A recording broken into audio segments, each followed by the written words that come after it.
Yeah, you mentioned identity a second ago, and as you're sitting here talking, my story is somewhat similar in that the last game of my career ended with a knee injury.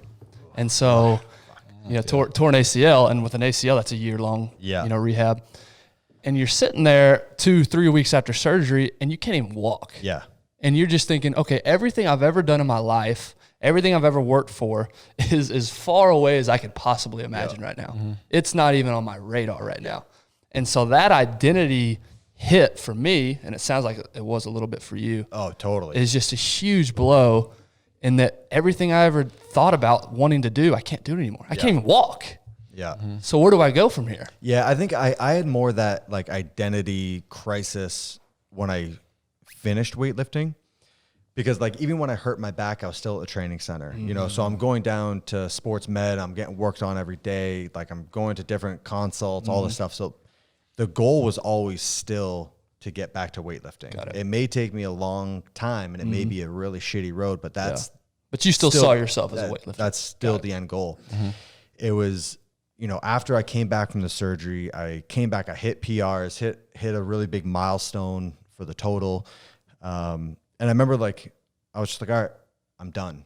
I rode this bus until the wheels fell off. Mm-hmm. I don't have a love for the sport anymore. I can't bring myself in to train 2 times a day off resentment anymore. Yeah. I'm done. So as I moved away from Michigan, moved back to Vermont, and that's when it hit me. Mm-hmm. Because now I'm 23 years old, I think. Mm-hmm. I was 23 years old. Everyone knew me as the kid that's going to the Olympics. Mm-hmm. That's off the table now. Yeah. I dicked around in college for 4 years. So I came home with like a semester or 2 semesters worth of credits. Mm-hmm. So I'm basically starting college.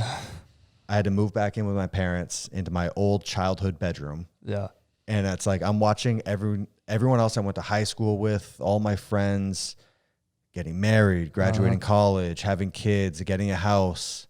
And I'm sitting here like basically feeling like broken goods, and then living in my fucking child bedroom. Sleeping in my bedroom. Just like, dude, you couldn't have been any further away from what you thought you were going to be. Exactly. And it was just like everything I worked towards just flushed down the drain. And now I'm starting to go to school at UVM, and it was like, I'm clearly older than everyone here. Mm-hmm. Everyone's like living away from home for the first time. So they're all drinking, partying, doing all that shit. And I'm just like, I have no interest in any of that. God. And so I just stuck out like a sore thumb because I didn't have the same interest. I stuck out like a sore thumb because I was clearly older than everyone there. And that's when it hit me. Like, once again, slide into like another depression of just like, the fuck did I do with my life? And where do I go from here? Well, it feels like wasted time, right? Yeah. Since 100%. You were 12, you'd put all this effort into that one goal, and where did all the time go? I think still, like, if I had the perspective now, I would have valued the friendships, the relationships, all the stuff I had. So true. From that time, I would have, a lot of the best stories come from shitty times. You find that silver lining, and you find like, oh man, we were so miserable doing this or that, At the time, I didn't see any of that. Yeah. It was just like, I just wasted so many years of my life. That's why this is so cool, because knowing where you are now, but hearing that doesn't even make sense, that's your part of your real story.